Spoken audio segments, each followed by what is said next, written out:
कल हमने स्टार्ट करते हैं आज का। लास्ट टॉपिक में हमने देखे थे रजिस्टिविटी क्या होता है, किस तरह से होता है, राइट। जैसे कुछ रजिस्टिविटी के मैंने आप लोगों को चार्ट भी बता दिए थे, राइट। रजिस्टिविटी के चार्ट भी बता दिए थे जिसमें आप लोगों को पता है कि प्योर मेटल का जो रजिस्टिविटी है on the basis of chart, आपको पता है रजिस्टिविटी जो मेटल का है वो कम है, राइट। अलॉय का जो है ज्यादा है और इंसुलेटर का जो है वो बहुत बहुत बहुत बहुत ज्यादा है, इन्फिनाइटली हाई है, ठीक है। अब जैसा आप लोगों को पता है कि iron as a heating element हम इस्तेमाल नहीं करते, आप लोगों ने देखे हो जो भी हीटिंग एलिमेंट है उसको जितना भी करंट दो वो गलता नहीं है, मतलब वो मेल्ट नहीं हो जाता। मेल्ट होता है क्या? नहीं होता है, राइट ना। जैसा आप लोगों को पता है, आप लोगों का इलेक्ट्रिक आयरन होता है, इलेक्ट्रिक आयरन का बेस कितना भी करंट पास हो जाओ गर्म हो जाता है, लेकिन वो कभी मेल्ट होता है क्या? नहीं होता, राइट ना। वो गर्म होता है, बहुत ज्यादा गर्म हो जाएगा, लेकिन वो कभी भी मेल्ट नहीं होगा। बहुत ज्यादा गर्म हो जाएगा लेकिन कभी भी मेल्ट नहीं होगा, बिकॉज जो भी हीटिंग अप्लायंसेस होगा, जो भी आपका हीटिंग अप्लायंसेस होगा, ठीक है, that all heating appliances has not extreme high resistivity but it's resistivity is high. जितने भी हीटिंग अप्लायंसेस है, जैसे हीटिंग अप्लायंसेस में आप लोग ओवन ले लो, ठीक है, माइक्रोवेव ले लो, ठीक है, माइक्रोवेव ले लो, इलेक्ट्रिक आयरन ले लो, टोस्टर ले लो, ठीक है, इलेक्ट्रिक आयरन, टोस्टर, ये सभी हीटिंग अप्लायंसेस है। लेकिन ये कभी भी क्या नहीं होगा, ये कभी भी गर्म होके पिघलेगा नहीं, मेल्ट नहीं होगा। क्यों? Because it's resistivity is high. और ये जो भी हीटिंग अप्लायंसेस है, ये सब अलॉय से बने होते हैं, याद रखना। जैसे फॉर एग्जाम्पल मैग्नीन, ठीक है, फॉर एग्जाम्पल मैग्नीन, मैंने बताया था, बाद में बताऊंगा। मैग्नीन क्या है? मैंगनीन है,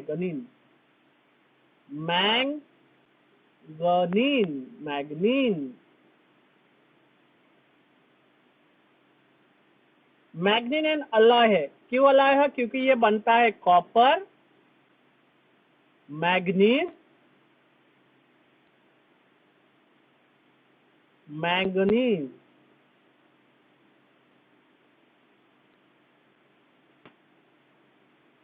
मैग्नीज प्लस निकल से, ठीक है, ओके। ये जो होता है 25 टाइम, इसका जो होता है 25 टाइम मोर रेजिस्टिव या रेजिस्टेंस या रेजिस्टिविटी देन कॉपर, कॉपर से 25 गुना ज्यादा रेजिस्टिविटी है, ठीक है। अब दूसरा और एक है कॉन्स्टेनन, CONSTANAN, ठीक है। ये जो है ये हीटिंग मटेरियल है, इसको हम हीटिंग मटेरियल में इस्तेमाल करते। This all are heating material, मतलब हीटिंग मटेरियल जितने भी होंगे सब के सब अलॉय से बने होंगे, ठीक है। सब के सब किससे बने होंगे? अलॉय से बने होंगे, ठीक है। तो ये अलॉयज है जो हीटिंग मटेरियल में इस्तेमाल करते, ठीक है। उसके बाद आता है बेटा कॉन्स्टेनेंट इस्तेमाल होता है, कॉन्स्टेनेंट बनता है, किससे बनता है? कॉपर और निकेल से। किससे बनता है? कॉपर और निकेल से। और ये नियर अबाउट 30 टाइम, ये क्रॉस का मतलब होता है 30 टाइम, ठीक है, 30 time more resistivity has more resistivity than that of copper, than of copper. समझ में आया बेटा? समझ में आया? तो क्वेश्चन 1 मार्क का कैसे, देखो मैंने यहाँ पे 2 मार्क के क्वेश्चन मैंने बता दिया, यहाँ पे आपके 2 मार्क्स के क्वेश्चन पूछा जाता है कि name the heating material used for making, name the heating material used for making heating appliances, used for making heating appliances। Heating appliances को बनाने के लिए आपको कौन से की जरूरत पड़ती है? तो ये कोई भी लिख लो, राइट। और भी बहुत सारे हैं, निक्रोम वन ऑफ द है बेस्ट, ठीक है, nichrome one of the best इस्तेमाल होता है मोस्टली निक्रोम का, राइट ना, निक्रोम का मोस्टली इस्तेमाल होता है। ओके, निक्रोम किससे बना हो जाता है पता है आप लोगों को? चलो निक्रोम किससे बना हो जाता है वो भी लिख देता हूं मैं, निकल, क्रोमियम, मैग्नीज एंड आयरन। ठीक है, ये निक्रोम का है और ये नियर अबाउट 30, ये 30 था, ये 25, ये 60 टाइम्स है।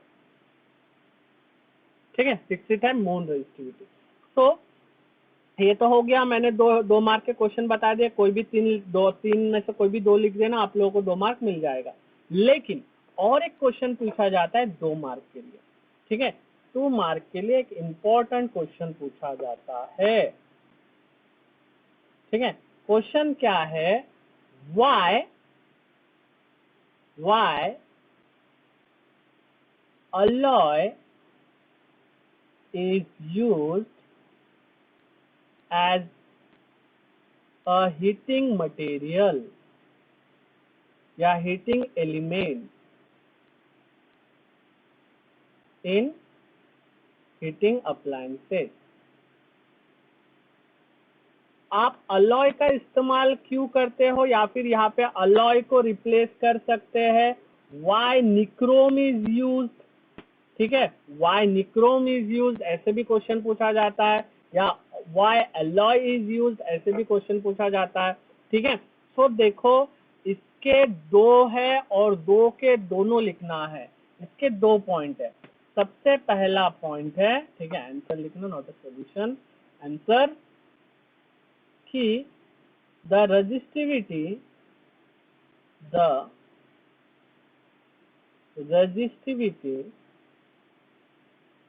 of an alloy is much higher than is क्या लिख रहा हूँ भाई मैं, is much higher than that of pure metal। Pure metal से इसकी रेजिस्टिविटी बहुत ज्यादा होती है। दूसरा, it does not undergo oxidation, मतलब ऑक्सीडेशन मतलब जलता नहीं है, और burn easily at high temperature.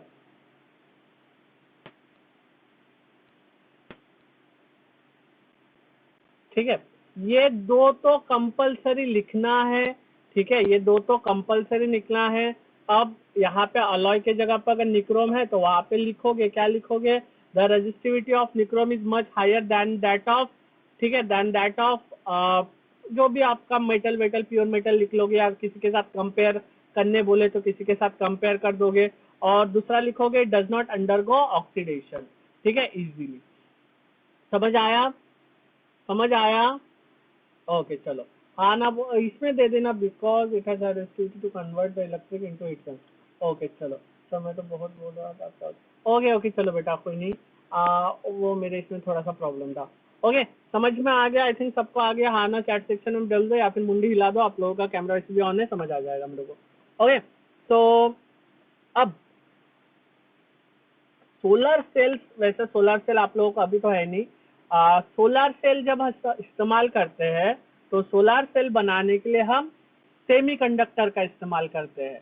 ठीक है, सिर्फ मैं अभी जो बोल रहा हूँ वो याद रखना। सोलर सेल को हम सेमीकंडक्टर, मतलब सोलर सेल में हम ना ही मेटल का इस्तेमाल करते हैं ना ही नॉन मेटल का इस्तेमाल करते हैं, मतलब ना ही कंडक्टर का इस्तेमाल करते ना ही इंसुलेटर का इस्तेमाल करते ना ही अलॉय का इस्तेमाल करते। ठीक है, सेमीकंडक्टर का इस्तेमाल करते हैं हम सोलर सेल बनाने के लिए। सोलर सेल जो होता है उसको बनाने के लिए हम सेमीकंडक्टर का इस्तेमाल करते हैं। ठीक है, अब ये सेमीकंडक्टर क्या होता है मैंने आप लोगों को बताया था, राइट। सेमीकंडक्टर क्या होता है, इसको जब भी ये टेम्परेचर मिलता है, इसको जब भी हाई टेम्परेचर मिलता है तब ये सेमीकंडक्टर क्या करता है, बिहेव करता है एज अ कंडक्टर। ठीक है, एज अ कंडक्टर। जैसा आप लोग को इन शॉर्ट पता है कि जिस दिन धूप रहेगी उसी दिन आप लोगों का सोलर वाटर हीटर होता है, उसी दिन आपका पानी गर्म होगा। क्लाउडी डेज में आपका पानी गर्म नहीं होगा। ठीक है, तो यही मतलब ये सोलर हीटर जो भी है ये भी on the basis of photovoltaic cells, मतलब on the basis of that solar cell के बेसिस पे, सेमीकंडक्टर के बेसिस पे आप इसको कर सकते हो। समझ में आ गया? सिर्फ इतना याद रखना कि उसमें सोलर सेल में हम सेमीकंडक्टर का इस्तेमाल करते हैं। ओके, चलो अब आते हैं इस चैप्टर के मोस्ट इंपॉर्टेंट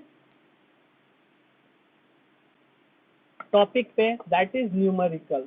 क्योंकि ये न्यूमेरिकल हार्ड होते हैं, कैलकुलेशन थोड़ा सा हार्ड है, बाकी कुछ नहीं है, सब इजी है, कैलकुलेशन थोड़ा सा। Numerical based on resistivity. या बोलो क्या डाउट है? नेक्स्ट हमारा जो टॉपिक है that is what numerical based on resistivity. तो सबसे पहले इसके फॉर्मूलाज लिख लेते हैं। फॉर्मूला कौन कौन से हैं हमें पता है। ठीक है, फॉर्मूले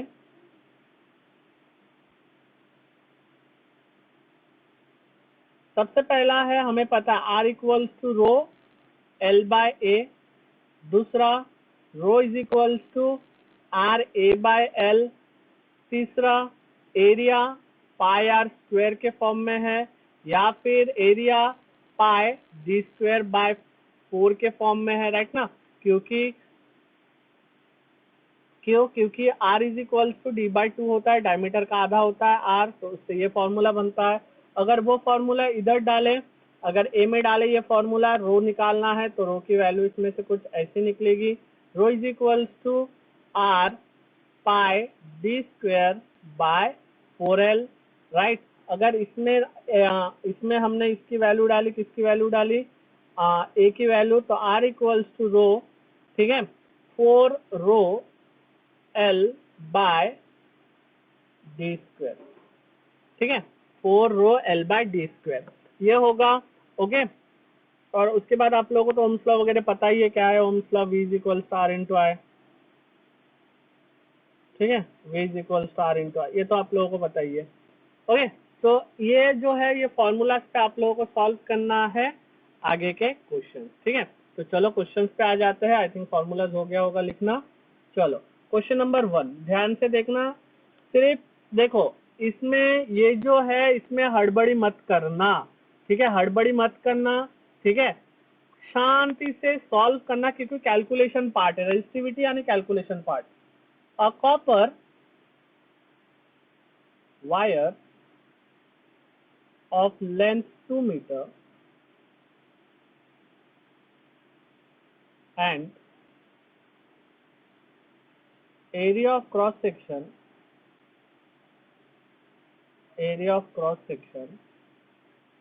1.7 into 10 raised to power minus 6 meter square has a resistance of 2 into 10 raised to power minus 2 ohm. Calculate the resistivity of the copper. The resistivity of the copper.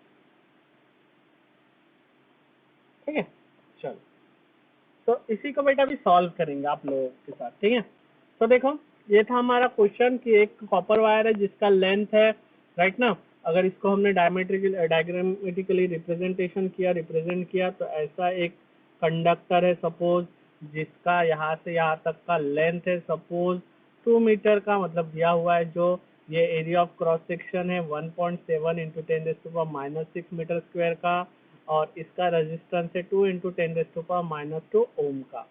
ठीक है, तो चलो सॉल्यूशन हम सबसे पहले क्या लिखते हैं बेटा, गिवन लिखते हैं, तो गिवन लिख लेते हैं गिवन। ठीक है, क्योंकि हमारा 4 स्टेप सॉल्विंग मेथड रहता है, पहले सबसे पहले हम गिवन लिखते हैं। तो एल दिया है 2 मीटर का, उसके बाद आपका ए दिया है एरिया ऑफ क्रॉस सेक्शन जिसको कैपिटल ए बोलते हैं, वो दिया है 1.7 इंटू 10⁻⁻6 मीटर स्क्वायर का। उसके बाद बेटा आर दिया है जो कि 2 इंटू 10⁻2 ओम का है, राइट ना। उसके बाद हम क्या लिखते हैं, 2 फाइंड लिखते हैं। 2 फाइंड में हमें क्या फाइंड अप करना है देखते हैं, क्या फाइंड अप करना है, रेजिस्टिविटी यानी rho is equals to question mark. उसके बाद बेटा हम क्या लिखते हैं, फॉर्मूला, जो फॉर्मूला हम इस्तेमाल करेंगे वो फॉर्मूला लिखते हैं। फॉर्मूला क्या है रो का, देख लेते हैं, ऊपर अभी हमने लिखे rho is equals to R A by L, तो लिख लेते हैं formula rho is equals to R A by L. उसके बाद लिखते हैं हम नेक्स्ट, हमारा चौथा स्टेप होता है कैलकुलेशन का। ठीक है, देखो जितना सिस्टमैटिकली लिखोगे उतना अगले वाले को आप इम्प्रेस कर सकोगे और अच्छे से अच्छा मार्क्स गैदर कर सकते हो। तो R A by L, R कितना है आपका 2 इंटू 10⁻2 का, ए कितना है 1.7 इंटू 10⁻6 का, और एल कितना है आपका 2 है। क्यों मैंने चेंज क्यों नहीं किया, क्योंकि सब बराबर है मीटर मीटर ओम, तो ये 2 इसके साथ कैंसिल हो गया, कितना बचा 1.7 इंटू 10⁻6 प्लस ऑफ -2, राइट ना, क्योंकि ऊपर ऊपर है तो प्लस ही होता है। तो रो कितना बना 1.7 इंटू 10⁻8, ऐसा यूनिट होता है ओम मीटर। ठीक है, 1.7 इंटू 10⁻8 ओम मीटर। और लास्ट में आप लोग हमारा स्टेटमेंट लिखते हो।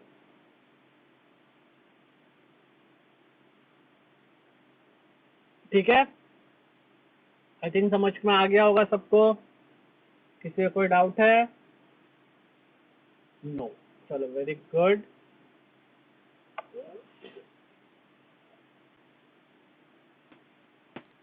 अगर किसी को डाउट है तो चैट सेक्शन में बोल देना, मैं आप लोगों को अनम्यूट कर दूंगा, ठीक है। नहीं तो भाई कोरोना कोरोना है और आप लोग इधर, अरे ये ऑक्सीजन पे है, वो वेंटिलेटर पे है, चालू हो जाता, फिर ऐसे ऐसी चीजें सुनने को मिलता है। और हम दिल के मरीज हैं, हमको हार्ट अटैक आता है कभी भी ये सब सुन के। चलो हो गया, क्वेश्चन नंबर 2 पे बढ़ते हैं। क्वेश्चन 2, अ कॉपर वायर, आप लोगों को उस दिन मैंने चार्ट प्रोवाइड किया था कल, वो चार्ट याद करना है क्योंकि मैं पूछूंगा। ठीक है, a copper wire has a diameter, यहाँ पे देखो डायमीटर दिया है, डायमीटर क्या है, has a diameter of 0.5 mm, mm में दिया है, मिलीमीटर में दिया है, ठीक है। And resistivity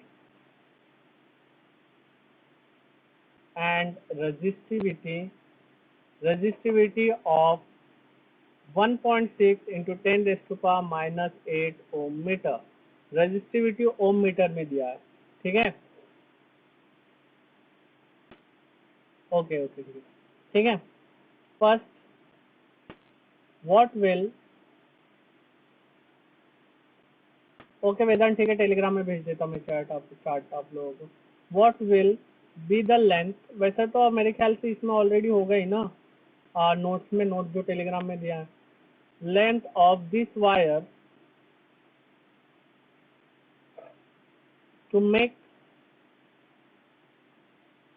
it's resistance 10 Om.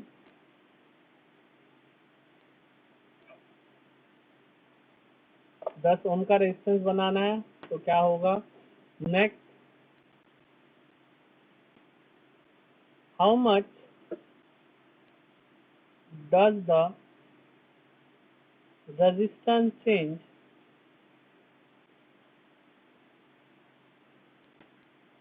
if the diameter is doubled.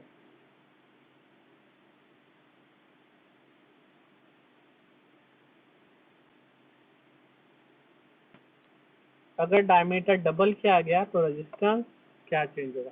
Important question है, ठीक है।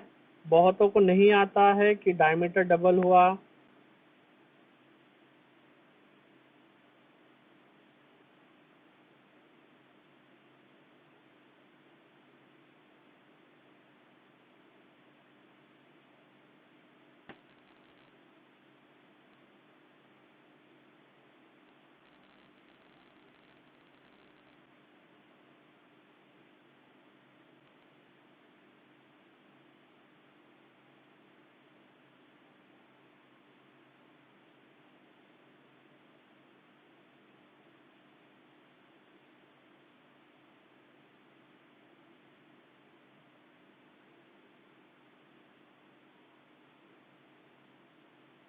ठीक है। चलो इसको सॉल्व करते हैं।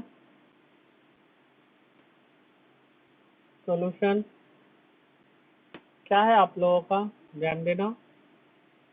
और कॉपर वायर पहले हम गिवन लिखते हैं। डायमीटर दिया है 0.5 mm का। mm को सबसे पहले आप लोग किस में कन्वर्ट करोगे, मीटर में कन्वर्ट करो तो कितना आएगा, 0.5 इंटू 10⁻³ मीटर। ठीक है, ओके। ये तो पता ही है, डायमीटर को डायमीटर के फॉर्म में रखते हैं, रेडियस नहीं निकालते क्योंकि हमारे पास डायमीटर का ऑलरेडी फॉर्मूला है। ठीक है, और क्या दिया है, रेजिस्टिविटी दिया है 1.6 इंटू 10⁻⁸ ओम मीटर का।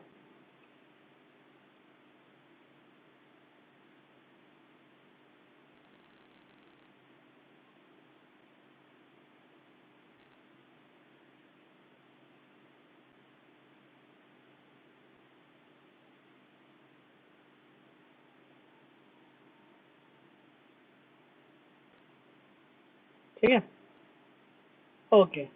टू फाइंड एल क्या होगा, पहला ए, एल क्या होगा when R equals to 10 ohm, जब आर 10 ओम है। और second, if resistance is double यानी आर डैश बिकम्स, नहीं व्हाट इज, हाँ, if diameter is double, diameter अगर डबल हो गया मतलब आर, आर डैश क्या होगा if D becomes twice of D, यानी diameter becomes twice of diameter. ठीक है,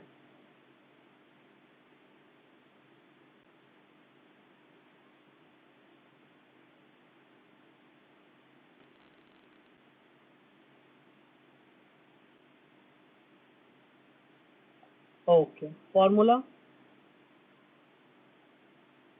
वही एक ही फॉर्मूला है आप लोगों का। सबसे पहले आर निकालना है तो R equals to rho L by A.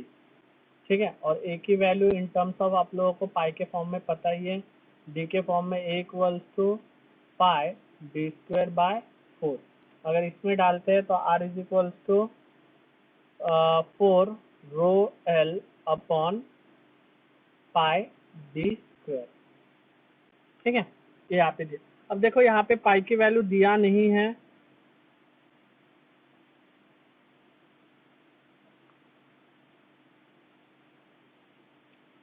ठीक है। सॉल्व करते, ध्यान देना, ध्यान देना, मैं फिर से बता रहा हूँ। कैलकुलेशन,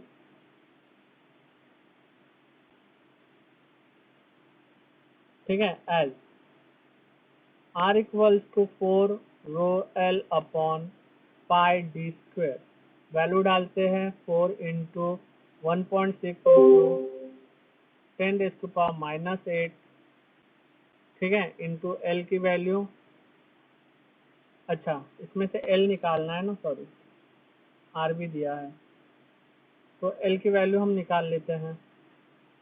एल क्या क्या वैल्यू हो जाएगा, L is equals to pi R D square by 4 rho, ये हो जाएगा। ठीक है, पाई की वैल्यू 22/7 डालते हैं क्योंकि 3.14 दिया नहीं है, तो 22/7।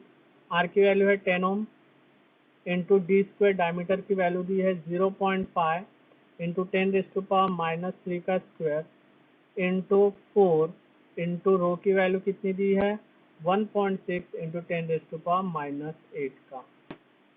ठीक है, तो सॉल्व करते हैं। ठीक है, 22 इंटू 10 220 इंटू 0.5 इंटू 0.5 कितना होता है बेटा 0.25 और 25 इंटू 10⁻⁻6 अपॉन कितना होता है इसको 7 4 जा या मल्टीप्लाई नहीं करते इसको ऐसे ही रखते हैं 7 इंटू 4 इंटू 1.6 और ये 10⁻⁻8 ऊपर चले गया तो ये बन जाएगा +8। ठीक है, देखो ध्यान देना L इज इक्वल्स टू फिर क्या बना आगे सॉल्व किए तो 4 को कैंसिल आउट करते हैं 2 से 110 2 और 2 से फिर से काटे तो 55 तो 55 इंटू 55 इंटू 0.25 इंटू 10⁻2 अपॉन नीचे बचा 7 इंटू 1.6 मल्टीप्लाई बाय 100 करते क्योंकि ऊपर 2 0 है। ठीक है, तो मल्टीप्लाई बाय 100 तो कितना बनेगा multiply divide by 100 55 into 25 into 10⁻2 upon 7 into इसको 100 से मल्टीप्लाई करेंगे तो 160 बन जाएगा। समझ आ रहा है? छापो मत, पहले समझने की कोशिश करो। ठीक है, छापो मत, पहले समझने की कोशिश करो। ठीक है, अगर आप लोग समझोगे नहीं तो आंसर नहीं आएगा। अब इसको सॉल्व करते। तो अगर मैंने इसको 5 से कैंसिल किया बताओ कितने से जाता है? अगर 160 को 5 से डिवाइड किया तो 32 और ये जाता है 5। ठीक है, अब आगे और करते हैं कितना आता है फिर डायरेक्ट हम लिखते हैं 55 इंटू 5 275 इंटू 10⁻2 अपॉन 7 इंटू 32 कितना आता है 7 224। चलो अब डिवाइड करते हैं 275 डिवाइड बाय 224 कितना आया 1.227 मल्टीप्लाई बाय 10⁻2। अब इसको 100 से मल्टीप्लाई करेंगे तो कितना आएगा 122.7 मीटर। तो लेंथ कितना आया 122.7 मीटर का लेंथ आया। समझ में आया सबको कैसे किया कैलकुलेशन? पहला क्वेश्चन एक बार हाँ ना बोल देना। चलो वेरी गुड। नेक्स्ट क्या बताया गया है? अगर डायमीटर डबल हुआ तो आपका रेजिस्टेंस क्या होगा? ठीक है, तो बी क्वेश्चन सॉल्व कर रहे हैं। एज इनिशियल स्टेज पे आप लोगों को पता है क्या है आर इज इक्वल टू कितना है डी के फॉर्म में क्या है फॉर्मूला का है यह है हमारा formula 4 rho L upon D square 4 rho L by D square ये है। ठीक है ना, इसको इक्वेशन नंबर 1 दे रहे। इफ डी बिकम 2d अगर डायमीटर डबल हो गया तो इसका इक्वेशन क्या बनेगा? Therefore r dash is equals to 4। Length तो जैसे का वैसा है, राइट ना? ओके, समझ आ रहा है क्या नहीं आ रहा बताओ? आ रहा क्या? इसको मैं सॉल्व करूंगा तो कितना बनेगा रो एल अपॉन 2d का होल स्क्वायर। तो कितना बनेगा ये रो 4 रो एल बाय 2 का स्क्वायर कितना आएगा 4d स्क्वायर। तो ये कैंसिल आउट हो जाएगा rho L upon D square बनेगा। अब इन दोनों को डिवाइड करो r dash this is equation number 2 upon r is equal to कितना क्या क्या बच गया था यहाँ पे r डैश में rho L upon D square और यहाँ पे 4 rho L by D square मतलब rho L by D square into D square by 4 rho L. तो ये कैंसल ये कैंसल आर डैश क्या हुआ, आर डैश बन गया 1/4 टाइम्स ऑफ आर, मतलब आर क्या बन गया 4 टाइम्स ऑफ आर डैश, ठीक है, 1/4 ऑफ आर बन गया, ठीक है, ये हमें नया वाला फाइंड अप करना था ना, तो 1/4 ऑफ आर बन गया, ठीक है, समझ में आया। अगर ये नहीं आया, ठीक है, कोई बात नहीं, क्योंकि हमें एक फॉर्मूला पता है कि R is inversely proportional to D square. R कैसा है, inversely proportional to D square. If, ठीक है, ये मेथड नंबर 2 डायरेक्ट कर सकते हो मेथड 2 से, तो क्या बनेगा, R is directly proportional 1/2d का होल स्क्वायर, तो क्या बनेगा, R is directly proportional to 1/4d का स्क्वायर। तो ये क्या है, this is nothing but our R, ठीक है, आर डैश लिख लो, तो R dash is directly proportional to 1/4 of R. तो क्या बना, क्या समझ में आया कि R 1/4 times of R dash है, ठीक है, समझ में आया। यहाँ से भी आप लोग डायरेक्ट कर सकते हो, ये शॉर्टेस्ट मेथड है, सबसे शॉर्टेस्ट मेथड है, ठीक है।